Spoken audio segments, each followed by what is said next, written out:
నమస్తే, welcome to 69 TV news. నా పేరు శ్రీకాంత్. ముందుగా బులెటిన్లో హెడ్లైన్స్ చూద్దాం.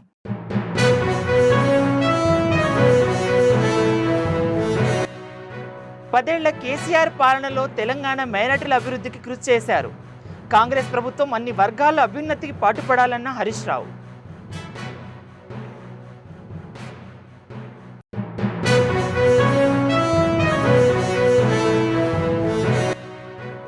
ముస్లిం మైనారిటీల సమస్యల పరిష్కారానికి కేంద్ర రాష్ట్ర ప్రభుత్వాలు పాటుపడాలి. ముస్లింల సమస్యల పక్షాన ఎంఐఎం పార్టీ పోరాడుతుందన్న ఎంపీ అసదుద్దీన్ ఓవైసీ.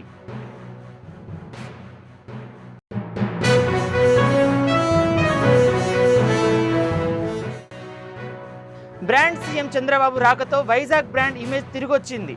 విశాఖలో వరుణ్ బై స్టాండ్ హోటల్ను ప్రారంభించిన మంత్రి నారా లోకేష్.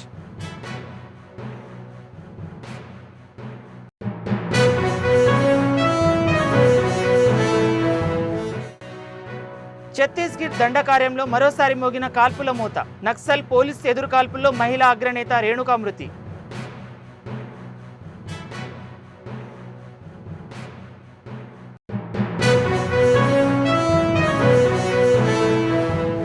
ఇక డీటెయిల్స్లోకి వెళ్తే, సిద్దిపేట్ ఇద్గుల్లోని రంజాన్ వేడుకల్లో మాజీ మంత్రి హరీష్ రావు పాల్గొన్నారు. ఈ సందర్భంగా ఆయన మాట్లాడుతూ, పదేళ్ల కేసీఆర్ పాలనలో మైనార్టీల అభివృద్ధికి కృషి చేశారని, రాబోయే రోజుల్లో మతాల కులాలకు అతీతంగా పేదరికం ప్రాతిపాదిక అన్ని వర్గాల అభ్యున్నతికి ప్రభుత్వం కృషి చేయాలని కోరారు. సోదరభావంతో ఒకరికి సంప్రదాయాన్ని మరొకరు గౌరవిస్తూ సఖ్యతతో ఉండాలని, కొంతమంది మాటల ద్వారా విద్వేషాలను రెచ్చగొట్టే ప్రయత్నం చేస్తున్నారని హరీష్ రావు ఆరోపించారు.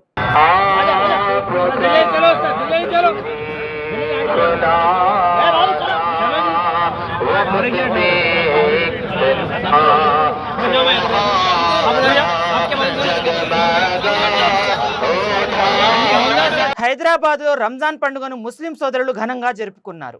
అన్ని ప్రార్థనా మందిరాల్లో ఉదయం నుంచి ప్రత్యేక ప్రార్థనలు చేశారు ముస్లిం సోదరులు. 2 తెలుగు రాష్ట్రాల ముస్లిం సోదరులకు ఎంఐఎం పార్టీ అధ్యక్షులు ఎంపీ అసదుద్దీన్ ఓవైసీ శుభాకాంక్షలు తెలిపారు.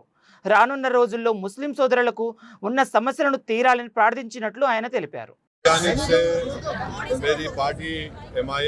पार्टी की जानिब से हैदराबाद की तमाम अवाम, तेलंगाना की अवाम, पूरी भारत की अवाम की जानिब से आप तमाम को ईद उल फितर की मुबारकबाद पेश करता हूँ और उम्मीद करते हैं कि हमारे मुल्क में अमन मजबूत होगा, इंसाफ सबसे किया जाएगा और हम दुआ करते हैं अल्लाह सुब्हानहू व तआला से कि जिन खुशकिस्मत मुसलमानों को अल्लाह ने तौफीक दी कि वो रमज़ान के रोज़े रखे, उसमें नमाज़ अदा की, शब बेदारी की, तरावी की नमाज अदा की, ज़कात निकाला, अपना फ़ितरा निकाला।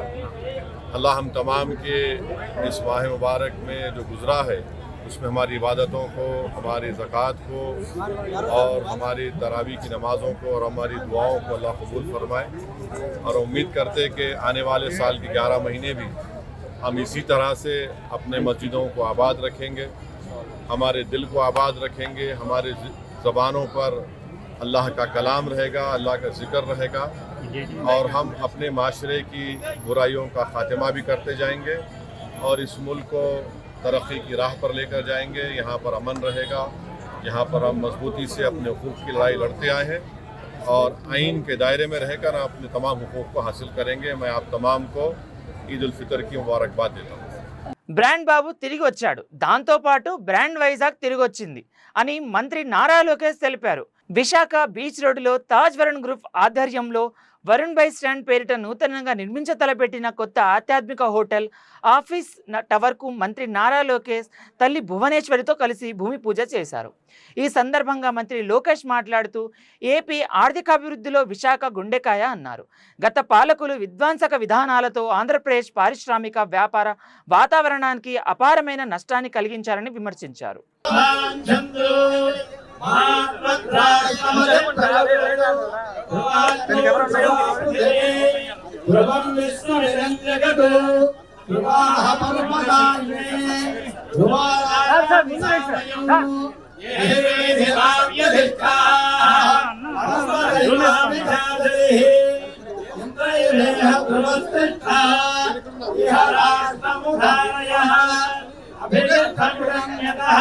हरे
To Ramu, who's my younger brother, who brings a lot of energy to the party, to all of us. Of course, his Hindi is much better than his Telugu. And to Anita Garu, I think the only Home Minister in India who has more than 23 cases against her. And I hope she's working on getting them cleared. To Nadanla Manohar Garu, who stood by us personally, was always with me during the tough times, was a great counsel for me, especially the 53 days that Mr. Naidu was arrested. Almost on a daily basis, we would actually interact, share feedback. And it was his support that today NDA has won 94% of the seats that we have contested in the state of Andhra Pradesh. Manohar Garu. Prabhu uncle, he is an uncle for me. He is much fitter than me, no second thoughts about it. But he's an uncle. He's been a great supporter of the family since the 80s. As Amma has said, he stood by us during our tough times. He continues to be with us during our good times. I really appreciate all the support, uncle. Amma made a statement today that behind every successful man, there's a successful woman. And I'd like to change that a little. There's a sacrifice of a successful woman. I've seen it in home. I've seen the sacrifices that Amma has made. I see the sacrifices that Brahmani is making because I have chosen a path. And I'm sure Lakshmi Auntie has sacrificed a lot to make what Prabhu uncle is today. So I think we should really celebrate the women who have unconditionally supported us during tough times.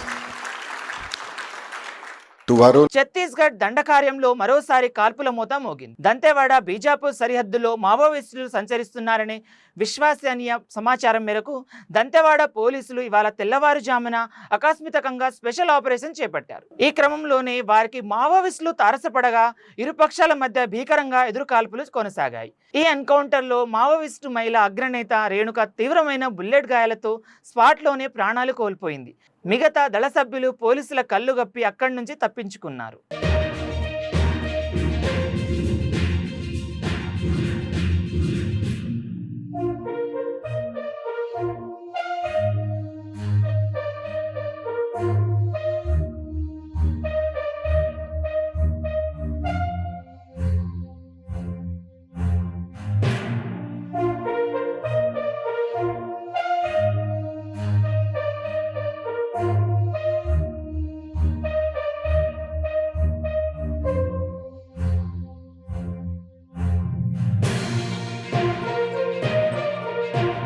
గత YCP ప్రభుత్వంలో ఆంధ్రప్రదేశ్ అన్ని రంగాల్లో వెనుకబడిపోయిందని AP BJP అధ్యక్షురాలు దక్కుపాటి పురంధేశ్వరి ఆరోపించారు.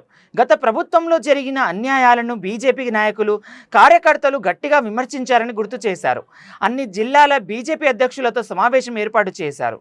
ఈ సందర్భంగా ఆమె మాట్లాడుతూ కూటమి ప్రభుత్వంలో అన్ని వర్గాల ప్రజలు సమస్యలు ఒక్కొక్కటిగా పరిష్కరించడం జరుగుతుందన్నారు. అదేవిధంగా సంస్థాగతంగా ఏ మేరకు పార్టీని ఆ జిల్లాలో బలోపేతం చేసుకున్నారు అనేటువంటి విషయాన్ని సమీక్షించుకుంటూ మొన్న మాకు జాతీయ అధ్యక్షుడు నడ్డా గారితో జరిగినటువంటి సమావేశంలో వర్చువల్ కాన్ఫరెన్స్లో వారు కొన్ని నిర్దేశాలు వారు జారీ చేయటం జరిగింది. అంటే కొన్ని కార్యక్రమాలు ఇప్పుడు ఏప్రిల్ నెల వచ్చేటప్పటికి మాకు పార్టీ ఆవిర్భావ దినం ఏప్రిల్ 6, అదేవిధంగా ఏప్రిల్ 14 బాబాసాహెబ్ అంబేద్కర్ గారి జయంతి.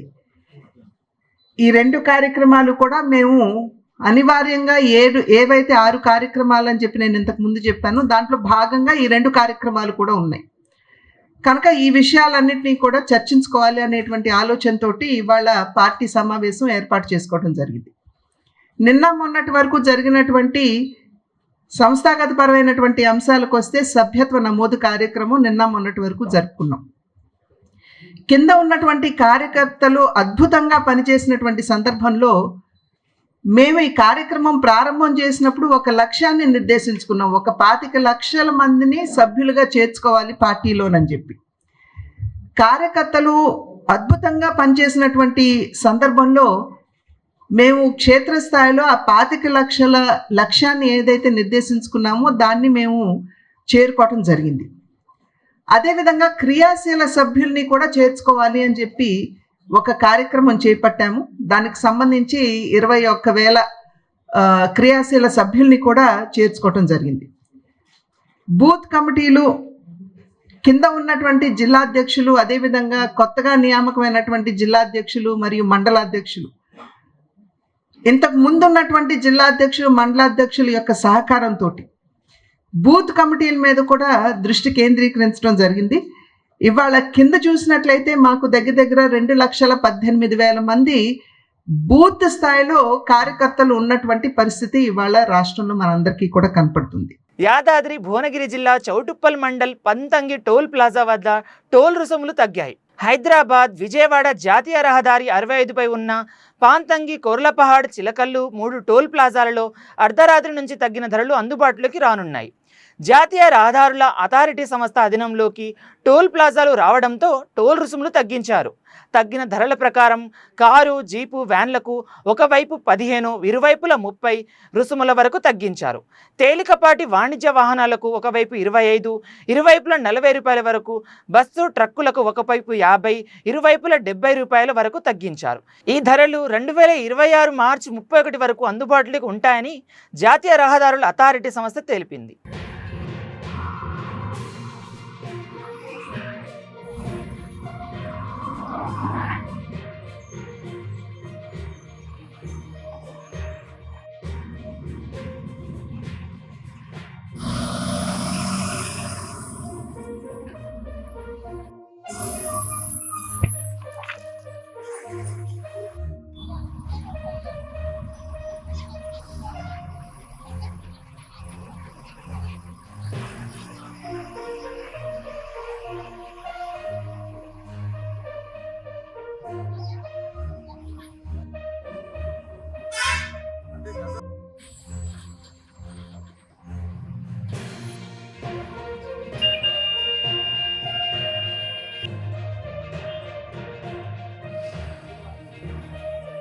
రాష్ట్ర మానవ వనరుల అభివృద్ధి ఐటీ శాఖ మంత్రి నారా లోకేష్, పౌర సరఫరా శాఖ మంత్రి నాదెండ్ల మనోహర్ను తెలుగు శక్తి అధ్యక్షుడు బివి రామ్ విడివిడిగా కలుసుకున్నారు.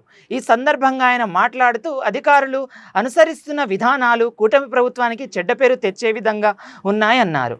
అధికారులు ఇప్పటికీ ఎందుకు వైసీపీకి కొమ్ము కాస్తున్నారో అర్థం కావడం లేదని విచారణ వ్యక్తం చేశారు. తాజాగా కూటమి ప్రభుత్వం మంచి ప్రభుత్వం కాబట్టి శారదా పీఠానికి ముందుగా నోటీసులు జారీ చేసిందన్నారు. అయినప్పటికీ మరో 3 వారాలు గడువు కావాలని పీఠం కోరడం, అందుకు తహసీల్దార్ అంగీకరించడం సబబు కాదన్నారు. ఇదిలా ఉండగా పెందుర్తిలోని ఆక్రమిత భూములలో శారదాపీఠం నిర్మించారని, ప్రభుత్వం దానిపై దృష్టి సారించారని గత అక్టోబర్ నుంచి పోరాటం చేస్తున్నామని బివి రామ్ తెలిపారు. నాడే తహసీల్దారు ఆనంద్ కుమార్ గారు 20 సెంట్ల భూమి కబ్జా గురైందని చెప్పి నాడే ప్రకటించారు. ఇది సున్నితమైన విషయం. పై అధికారులు ఆదేశాలు జారీ చేస్తే చర్యలు తీసుకోవడం చెప్పడం జరిగింది. మరి ఇటీవల 23 మార్చి శారదాపీఠంకి ఒక నోటీస్ ఇచ్చారు. ఎక్స్ప్లెనేషన్ ఇవ్వకపోతే 1 రోజుల తర్వాత మేము అక్రమ కట్టడాలు కూల్చేస్తామని చెప్పి ఒక లెటర్ ఇచ్చారు. అది మొన్న శనివారం 29తో అయిపోయింది. 29ని కలపడం జరిగింది. ఎంఆర్ఓ గారు ఏదో శారదాపీఠం వాళ్ళు 3 వారాలు గడువు అడిగేదని చెప్పి చెప్పడం జరిగింది. ఇది చాలా ఆశాస్పదంగా ఉంది. ఎందుకంటే 5 నెలల నాటి నుంచి ఈ విషయం నడుస్తుంటే మళ్ళీ ఇంకో 3 వారాలు టైం ఇవ్వటం అంటే హైకోర్టుకి స్టే తెచ్చుకోవడం కోసం అధికారులు ఏదో కొమ్ము కాస్తానిపిస్తున్నారు. అంటే ఎలాగుందంటే కూటమి ప్రభుత్వం అయినా సరే అధికారులు ఇంకా జగన్ భజన చేస్తున్నారు. మరి గతంలో మనం చూసాం గీతం యూనివర్సిటీ వాడు ఎలా కొట్టేశారు, అలాగే అయ్యన పాత్ర గారి నివాసం నరసింహపట్నం ఎలా కొట్టేశారు, సబ్బమహరి గారి నివాసం, అలాగే మన టీడీపీ రాష్ట్ర అధ్యక్షుడు పల్లా శ్రీనివాస్ గారు గాజువాకలో కాంప్లెక్స్, అనకాపల్లిలో పీలా గోవింద్ గారి కాంప్లెక్స్ ఎటువంటి నోటీస్ లేకుండా శుక్రవారం రాత్రులు వచ్చి శనివారం కొట్టేశారు. మరి ఈ మంచి ప్రభుత్వం ప్రజాప్రభుత్వం నోటీసులు ఇచ్చి టైం ఇచ్చి వారం రోజులు చెప్పండి అని అంటే వాళ్ళకి చెప్పకుండా ఇంకా టైం అడటం ఏంటో అర్థం కావట్లేదు. అందువల్ల అధికారులు కూడా ఇంకా అటే కొమ్ము కాస్తానిపిస్తుంది. ఇది ప్రజాప్రభుత్వం ఒకటే కోరిన లోకేష్ గారిని, సార్ ప్రభుత్వ భూమి ఏదైతే కబ్జా చేశారో అది ప్రభుత్వం స్వాధీనం చేసుకుని కోరుతున్నాం. అలాగే అక్కడ ఏదైతే గుడులు ఉన్నాయో మేము గుడులు కొట్టమని చెప్పి మా సిద్ధాంతం కాదు, మేము హిందూవాదిగా, కాకపోతే ఆ గుడుల్ని ప్రభుత్వం హ్యాండ్ ఓవర్ చేసుకోమంటున్నాం, ఎండోమెంట్స్ హ్యాండ్ ఓవర్ చేసుకోమంటున్నాం. ఏదైతే ఆ ఎంట్రన్స్ గేట్ ఉందో ఆ గేట్ పబ్లిక్ రోడ్, అది రోడ్ని ఆక్రమిస్తారు. మరి ఇలాంటి వాళ్ళపైన క్రిమినల్ కేసు పెట్టాలని చెప్పి కోరుతున్నాం. అంటే మతం ముసుగులో మనం మోసం చేసి మనం ఎంకరేజ్ చేస్తే రేపు ఎవరైనా సరే గవర్నమెంట్ ల్యాండ్ పెట్టేసి అక్కడ ఒక దేవాలయం లేదా ఒక గుడి పెట్టేసి చేస్తే అంటే మన మతాన్ని ఇది రానున్న రోజుల్లో చాలా విధ్వంసం మారుతుంది. నేను కోరేది ఒకటే, తప్పు చేస్తున్న ఎవరైనా మన గత ప్రభుత్వంలో మన నాయకులు చాలామంది ఇబ్బంది పెట్టి చేశారు. మరి ఈరోజు మనం నీతిగా వెళ్తుంటే వాళ్ళు మనకి సహకరించడం కాదు కదా, తిరిగి టైం పడుతున్నారు. అంటే ఎగ్జాంపుల్ తీసుకుందాం, గుడివాడ అమర్నాథ్ కాంప్లెక్స్ 19 మేడ దగ్గర ఆయన అక్రమంగా బిల్డింగ్ కట్టారు. కానీ మన అధికారులు ఆయనకి నోటీస్ ఇచ్చి హైకోర్టులో స్టే తీసుకున్న దాకా టైం ఇచ్చారు. ఇటీవల అల్వాల్ పోలీస్ స్టేషన్ పరిధిలో లక్ష్మీనగర్ కాలనీలో ఓ ఇంట్లో జరిగిన దొంగతనం కేసును పోలీసులు ఛేదించారు. చోరీకి పాల్పడ్డ కౌశిక్, రవితేజలను అరెస్టు చేసిన అల్వాల్ పోలీసులు నిందితుల నుండి 9 లక్షల విలువైన 12 తులాల బంగారంతో పాటు ద్విచక్ర వాహనం స్వాధీనం చేసుకున్నట్లు పేట్ బషీర్బాద్ ఏసీపీ రాములు తెలిపారు. హన్మత్పేట్కు చెందిన కౌశిక్, ఎల్బీ నగర్కు చెందిన రవితేజలు 9వ తరగతి వరకు కలిసి చదువుకున్నట్లు పోలీసులు తెలిపారు. కుటుంబ ఆర్థిక పరిస్థితులు బాగా లేకపోవడంతో చదువు మానేసి ఒకరు బట్టల షాపులో సేల్స్ మెన్గా, మరొకరు స్వీపర్గా పనిచేస్తున్నట్లు తెలిపారు. ఈ మధ్య కాలంలో ఇద్దరు కలిసి దొంగతనం చేయాలని నిర్ణయించుకొని తాళం వేసి ఉన్న ఇళ్లను టార్గెట్ చేసుకుని దొంగతనాలు చేస్తున్నారని ఏసీపీ తెలిపారు. మేము సేమ్ అదే రోజు కేసు రిజిస్టర్ చేసి under section crime number 323/25 section 321 4 and 305 BNS కింద కేసు రిజిస్ట్రేషన్ చేయడం జరిగింది. తర్వాత నిన్న అనగా తేదీ 30వ తారీఖు నాడు ఈ నేరస్తులను పట్టుకోవడం జరిగింది. ఇంకా వివరంలోకి వెళ్తే నిందితులు వచ్చేసి మైలారం కౌశిక్ అలియాస్ బబ్లు, సనాపు ప్రవీణ్ 19 years, ఈయన వచ్చేసి స్వీపర్గా పనిచేస్తాడు. A2 వచ్చేసి రవితేజ, సనాపు శ్రీనివాస్, ఏజ్ 20 years, ఈయన సేల్స్ మ్యాన్గా పనిచేస్తాడు హైదరాబాద్ సిటీలో. వీళ్ళు చిన్నప్పటి నుంచి ఆ ఫ్రెండ్స్, వీళ్ళు ఒకటే స్కూల్లో చదువుకున్నారు. రీసెంట్గా అంటే ఒక 2 years బ్యాక్ ఈయన A2 ఇక్కడ నుంచి అల్వాల్ ఏరియా నుంచి ఎల్బీనగర్ ఏరియాకి వెళ్ళిపోయి అక్కడ జీవనం సాగిస్తున్నారు. అయితే రీసెంట్ మొన్న 27th నాడు ఏదైతే నేరం జరిగిందో ఆ రోజు వీళ్ళు ఇద్దరు కలిసి, దీంట్లో ఇద్దరు చిన్నప్పటి నుంచి ఫ్రెండ్స్ కాబట్టి ఇద్దరికి ఏ పని జరిగినా కానీ ఇద్దరు కలిసి చెప్పుకోవడం, ఇద్దరు పని చేసుకోవడం జరుగుతుంది.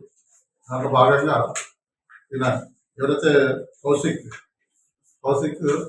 మన ఈ ఫంక్షన్ హాల్లో జెన్యున్ ఫంక్షన్ హాల్లో ఫంక్షన్ ఉందని చెప్పేసి దాంట్లో సప్లై కొరకు, ఫుడ్ సప్లై కొరకు మనుషులు కావాలని చెప్పేసారంటే అదే విషయం తన ఫ్రెండ్ గురించి చెప్పేసి ఆయన ఆ జెన్యున్ ఫంక్షన్ హాల్కు ఇద్దరు కలిసి వెళ్ళేసి పని కంప్లీట్ అయిపోయిన తర్వాత వచ్చిన డబ్బుతో వాళ్ళు మందు తాగి అర్ధరాత్రి వరకు అక్కడ ఆ ఏరియాలో గడిపి రిటర్న్ వచ్చేటప్పుడు ఆయన సైకిల్ మోటార్ A1 ఎవరైతే ఉందో కౌశిక్ సంబంధించిన సైకిల్ మోటార్ మీద వస్తుండగా వాళ్ళిద్దరికి తప్పుడు ఆలోచన వచ్చేసి ఏదైనా దొంగతనం చేసేసి డబ్బులు సంపాదించుకోవాలని చెప్పే ఉద్దేశంలో ఇద్దరు కలిసి ప్లాన్ వేసుకుని ఏదైతే ఎవరైతే ఇళ్ళు తాళాలు ఉన్నాయో ఆ తాళాలు ఉన్న ఇళ్ళ కొరకు వెతుకుతూ వస్తుండగా ఐజీ స్టాచ్యూ ఏరియాలో ఉన్న లక్ష్మీనగర్లో ఉన్న గదిలోకి వెళ్ళిపోయి చూస్తే ఈ కంప్లైంట్ వాళ్ళ ఇల్లు తాళం వేసి ఉండడం వల్ల వాళ్ళకి కూడా ఆల్రెడీ ఉన్న సుత్తెలు తీసుకుని వచ్చేసి ఆ సుత్తెతో దాని యొక్క డోర్ను, లాక్ను బద్దలు కొట్టేసి లోపలికి వెళ్ళిపోవడం జరిగింది. డైరెక్ట్ బెడ్రూమ్లోకి వెళ్ళేస్తే ఉన్న బీరువా ఏదైతే ఉందో ఆ బీరువా ఐరన్ అల్మారా బ్రేక్ చేయడం వల్ల లోపల లాకర్ ఉండే లాకర్ యొక్క కీ అల్మారాలో ఉండడం వల్ల తీసుకొని ఓపెన్ చేసుకుని దాంట్లో బంగారం తెచ్చుకోవడం పోవడం జరిగింది. దీంట్లో పోలీసు దర్యాప్తులో పశ్చిమ గోదావరి జిల్లా నరసాపురం పట్టణంలో మేకవారిపాలెం వద్దనున్న కుశల్ పరుపుల తయారీ కంపెనీలో అగ్ని ప్రమాదం జరిగింది. ఎగిసిపడుతున్న అగ్ని మంటల్ని ఫైర్ సిబ్బంది అదుపు చేస్తున్నారు. ఆస్తి నష్టం 20 లక్షలు ఉండొచ్చని అంచనా వేస్తున్నారు. సంఘటనా స్థలానికి చేరుకున్న ప్రభుత్వ విప్ బొమ్మడి నాయాకర్ సహాయ కార్యక్రమాలు పర్యవేక్షించారు.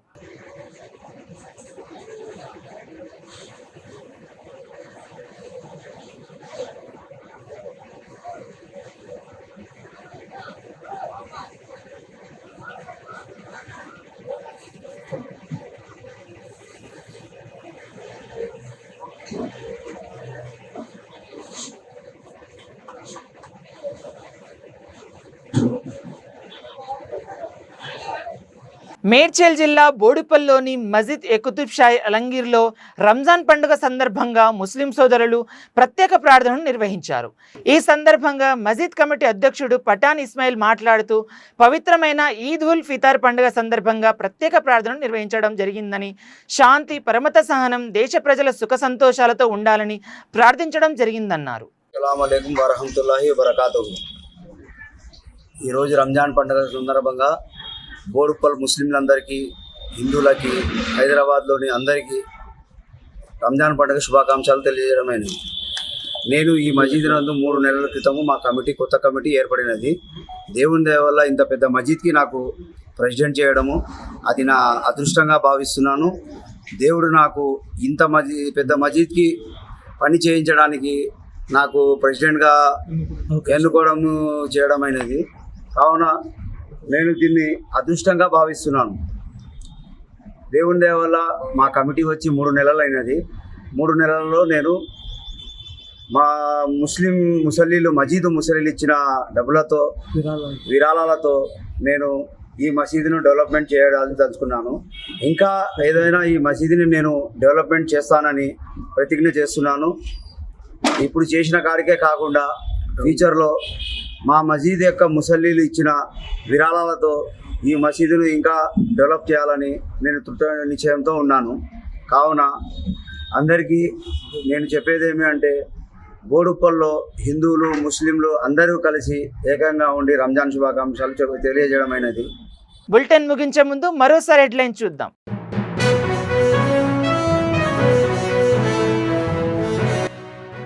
పదేళ్ల కేసీఆర్ పాలనలో తెలంగాణ మైనార్టీల అభివృద్ధికి కృషి చేశారు. కాంగ్రెస్ ప్రభుత్వం అన్ని వర్గాల అభ్యున్నతికి పాటుపడాలన్న హరీష్ రావు.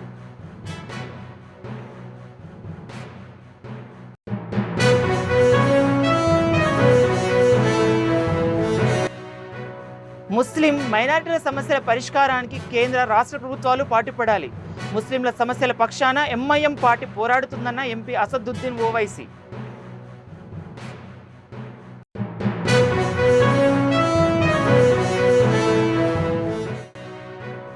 బ్రాండ్ సీఎం చంద్రబాబు రాకతో వైజాగ్ బ్రాండ్ ఇమేజ్ తిరిగొచ్చింది.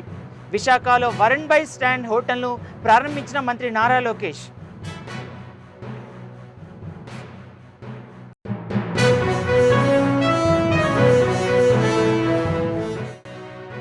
ఛత్తీస్గఢ్ దండకార్యంలో మరోసారి మోగిన కాల్పుల మోత. నక్సల్ పోలీస్ ఎదురు కాల్పుల్లో మహిళా అగ్రనేత రేణుకా మృతి.